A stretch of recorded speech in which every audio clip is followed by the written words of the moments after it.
You know what's the worst thing in people who pretend to have a moral high ground?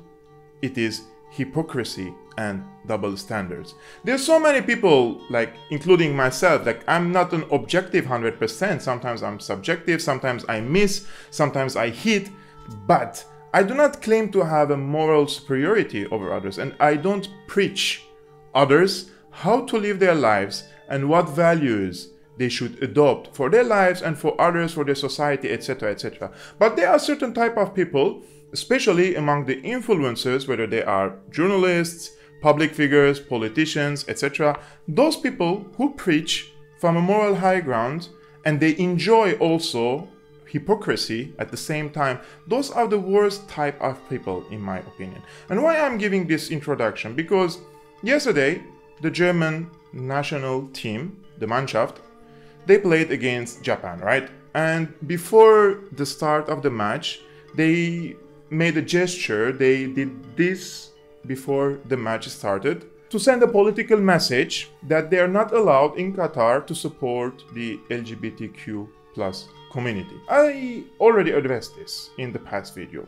You're in Qatar, you have to respect the laws in Qatar. And I'm not defending Qatar, and you know my opinion about Qatar and how much I criticize Qatar because they played in Qatar an instrumental role, a major role in the destruction of Syria, right? And they export radicalism, jihadism, terrorism in the region. We discussed that. But when you are in Qatar and the Qataris have laws, you have to follow that laws. And the same way when you ask people when you come, when they come to your country, like migrants, refugees, when they come in Germany, for example, what's the first thing you ask them to do? Respect the laws and integrate in the society. It doesn't mean that you have to respect or follow all their values, but also you're not going to offend their values. You're not going to go against their values. For example, the LGBTQ plus community in Germany, it's legally protected and also promoted, and at the same time, the gay marriage is legal, the lesbian marriage is legal, etc. Right? But if you come to Germany as a Qatari and you preach against these laws and say, I want to abolish these laws, I want to establish an Islamic state or whatever, I would be the first one who will stand against this, because you're in Germany and there is this beautiful quote that I always like to say: when you are in Rome, act like the Romans do. And when you're in Qatar, I mean, I don't understand why it is so big deal nowadays that, yeah, we're not allowed to carry the rainbow flags. Like, so what? I mean, what difference is that gonna make for the LGBTQ plus community in the world, and especially in Qatar? There are, I don't know, 200, 300,000 people in Qatar. What are you talking about?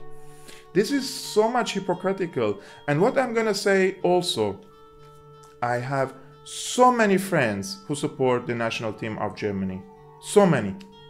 And if you go to Syria and Lebanon, you will see a lot of people support the German national team. And they are so disappointed. Not because they did the gesture, but because the Mannschaft, the German team, supports the LGBTQ plus cause. No, because they disrespected the laws in Qatar. They disrespected the values of the people in the region. Of course, there are so many gays or people from the LGBTQ plus community that I believe personally they should be protected in the Middle East. But you went to other country and you're challenging their laws. That's the point. Like, also the media in Germany, they're hysterical. They're doing hysterical things. 24/24, they're talking about the LGBTQ plus in the World Cup. I don't understand. We want to watch football. Why you're mixing this now with the football? Why you're ruining the general environment for the people to follow the World Cup? I mean, in Qatar, for example, there are so many things we can speak about.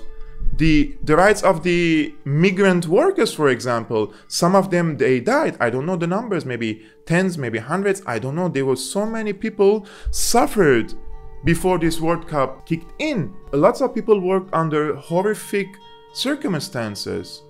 Qatar, for example, exports radicalism in the region, etc., etc. We don't talk about these things. We're just focusing on this point now in Germany. I really don't understand. And this is one of the reasons why Germany lost the game, because all their focus was on this particular issue. Even before the start of the game, they were just thinking about it. The media was feeding all the time. The German Football Federation was talking about it. The entire media, they are sponsors for the German team. They canceled their deals because the German team cannot wear the rainbow flag. And the football team is 11 players on the pitch. You have the manager and his aides, and also you have 13 players as substitutes. Are all these people, like 30, 35 people, they share the same opinion about this cause? I don't understand. Like, is it one color? Everyone should believe in this? Anyways, I was very irritated to see that. At the beginning, I wanted to, I was sympathized with Germany, and I wanted to support Germany. When I saw the gesture, it was like, no, this is so wrong on so many levels. And they paid the bigger price now for this, in my opinion, arrogant behavior. Now, the German Federation for Football says the German national team didn't send a political message. This was about human rights, and human rights is unnegotiable. I mean, really? Really? How about the human rights of the Armenians in Nagorno-Karabakh or in Armenia proper? When Azerbaijan invaded Armenia, at this particular moment, Germany refuses to acknowledge that Azerbaijan invaded Armenia, right? Is people's right to live and to live with dignity a human right or not? What about that? And what about the 17 million 17 million Syrians stuck in Syria? And they're suffocated by the sanctions of the United States and the European Union. 17 million are suffocated. And only a few days ago, this is a preliminary report by the UN on the effects of the sanctions on the human rights in Syria. And this report was prepared by the Special Rapporteur on the Negative Impact of Unilateral Coercive Measures on the Enjoyment of Human Rights, Professor Dr. Alena Duhan. She visited Syria between October 30 and November 10th, and she met over 21 ministers, Speaker of the Parliament, Governor of the Bank, and representatives of the civil society. And she prepared her initial thoughts, initial results of her visit to Syria, right? So, what do these sanctions do to the Syrians stuck in Syria? And I will tell you now, there's so many things that happened in Syria because of the sanctions. The GDP of Syria, for example, between 2000 to 2010 was over 5% per year. So it was 5% increase per year, the GDP of Syria. Now, the GDP of Syria is 90% less. First because of the war, and second because of the sanctions.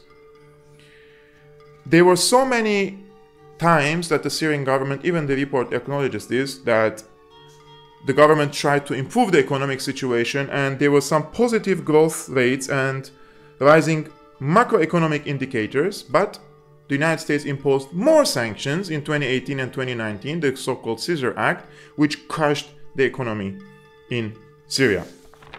I really wonder, for example, the energy. This report talks about the energy. I'm not going full in detail now because I will interview the Special Rapporteur for the UN, Professor Dr. Alena Duhan, tomorrow on Friday, and I will post it tomorrow at night. Please subscribe and stay tuned for that. I'm very excited to interview her. I sent her a request. She accepted, so I'm going to interview her tomorrow. I'm going to ask all about her findings, right? But just few summaries for you. The energy and water, for example, in Syria. All the infrastructure in Syria that is damaged and Syria wants to repair them, they're not able to import the spare parts. And even third country companies who want to sell this equipment to Syria, they're unable to do so because of the American sanctions, who is bullying these companies not to sell any products to Syria. This is after the Caesar Act. Because of these sanctions, Syrians enjoy few hours of electricity per day, just a few hours, sometimes 2 hours, sometimes 4 hours. So the government wants to prioritize the energy, the electricity, to the hospitals. And how many hours the hospitals get electricity? 12. So imagine all these sick people in Syria, if they are in a hospital and they have only 12 hours of electricity. And what about if there is an emergency case? And this is because of the sanctions and because the United States occupies the gas fields and the fuel fields of Syria. The water. People are increasingly, they're not able to find clean drinking water in Syria because the government isn't able to repair the infrastructure for water. There are around 20,000 now suspected cases of cholera in Syria because of this. The report acknowledges that. What about that? And what about the health sector that I was now addressing? The researcher, the special rapporteur, she says there are so many cases of cancer, dialysis, so many chronic diseases that they need certain type of medicine, chemotherapy, and after caring in the hospital or afterwards, Syria cannot import this medicine. And the EU and the United States say, no, we're not sanctioning the health sector, we're not sanctioning the humanitarian aid. That's a lie, because they're sanctioning the central bank of Syria and they're sanctioning the transactions, they're blocking the transactions. How are you able to buy these products if you aren't able to make a transfer, money transactions? It's unbelievable. The report says 14.6% of the Syrian population suffering from chronic and rare diseases, and estimated 24% are disabled. And they aren't able to get the medical care. On the agriculture, Syria turned from a country that used to export its agriculture now into a country that imports agriculture, like wheat.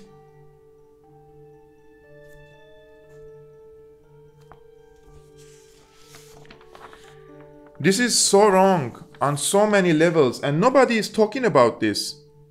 And I'm very thankful that she also addressed the legality of these sanctions, and the simple answer is no. They are illegal under international law to impose unilateral coercive measures outside the framework of the UN. And she says these sanctions do not correspond to the requirements of Article 4 of the International Covenant of Civil and Political Rights. Under international law, unilateral measures without or beyond UN Security Council authorization may only be taken if they do not violate international obligations of states, or if their wrongfulness can be excluded, as with countermeasures taken in accordance with the standards of the law of international responsibility. Central bank assets and property used for state functions must enjoy full immunity from foreign jurisdiction and seizure to enable states to exercise their obligation to guarantee human rights on territory under their jurisdiction and control. There are also other articles that she mentions. It's illegal what they're doing. The EU is doing this. The United States is doing this. They're suffocating. They're slowly killing people now. They don't have the moral high ground. And these players, if they want to sympathize with human rights, what about the rights of other people? Why only the focus on this particular thing just because you're in Qatar and you want to show that you have this moral high ground. This is some sort of an arrogance and racism against the people in the region entirely, because you think you are like above the others, so you want to teach other people how to live and how to behave. It's ridiculous, really.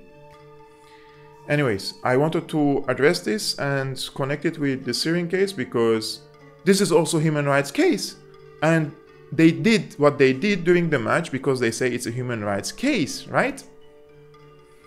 Also, tomorrow I am interviewing Professor Alena on Syriana analysis.